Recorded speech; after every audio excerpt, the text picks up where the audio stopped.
Hey, what's up, everyone? Welcome back to the Young Electrician Podcast. I have two very special guests. They are from the Contractors Intelligence School. In my opinion, this school is invaluable. This is a school that I recommend to everybody. Andrew and Hector. Andrew's been with the company for 10 years or more. He's the wealth of knowledge. Yet I got a secret. I don't know all the answers.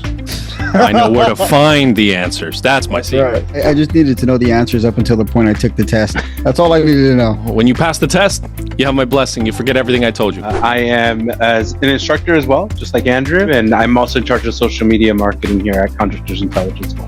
What are the requirements for somebody to become a C10 contractor in California? This sounds like one of my classes now. 3 major requirements. You have to be at least 18 years old. Number 2, have 4 years of journeyman level experience. To become a journeyman, you have to pass a journeyman certification exam.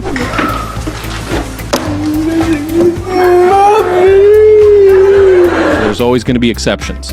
Sometimes employees work for a company that has a C10 license. That contractor can sign off, certify your experience. But it doesn't have to be the boss. A spot for contractor who's licensed, of course. Then you can have a fellow employee, a coworker, a union representative, if that's an option for you. Even a business associate can sign off on your experience.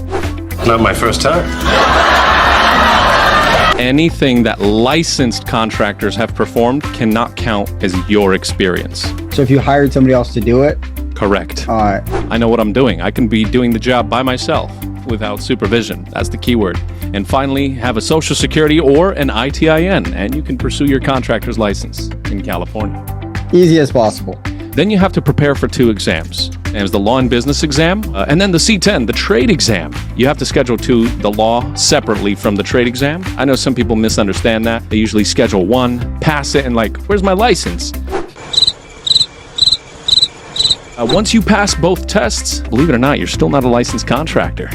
What the hell are you talking about?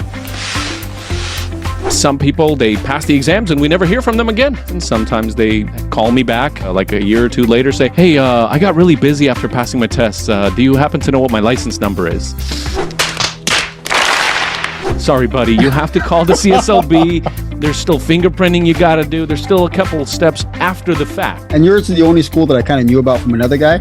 I filled out the application online or whatever, and then somebody called me, and we stood on the phone for probably 30 or 40 minutes, and he answered every single question that I had. I mean, it's 2024. We make it super easy, user-friendly for people to fill out all this information. Call, find out, do I qualify? Great. And if I do, I'm going to submit everything through Contractors Intelligence School. We make sure the application process is thoroughly vetted to make sure it's actually accepted by the CSLB.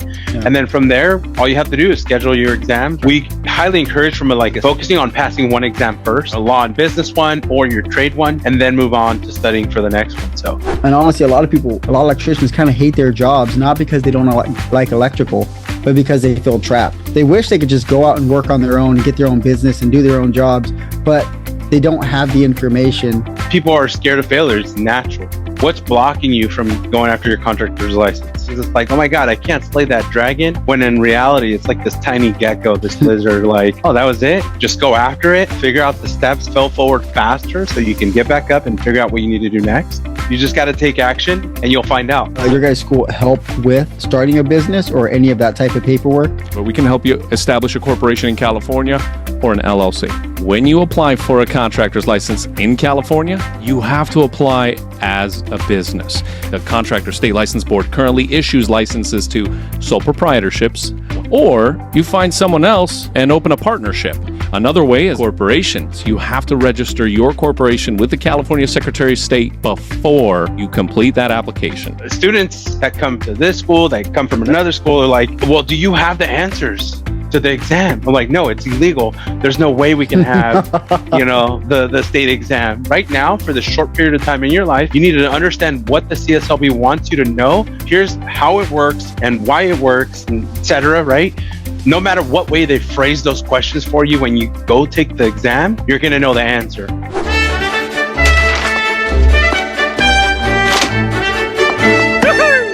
I won't make you a better lawyer. I won't make you a better builder or electrician or plumber, but I sure as hell will help you pass the test. That's all I want. Just help me pass that test.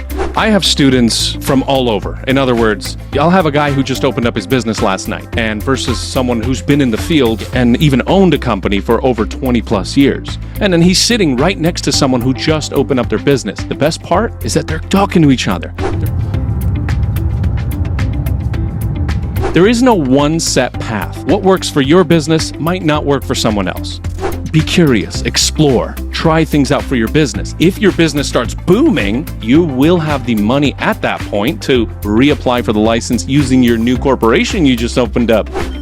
Business is booming. You have to renew your contractor's license every 2 years anyway. How much time do you think somebody actually needs to study? Realistically, you can complete everything within 6 to 8 weeks. First thing that happens after you enroll, of course, you get a receipt in your email. That's automatic.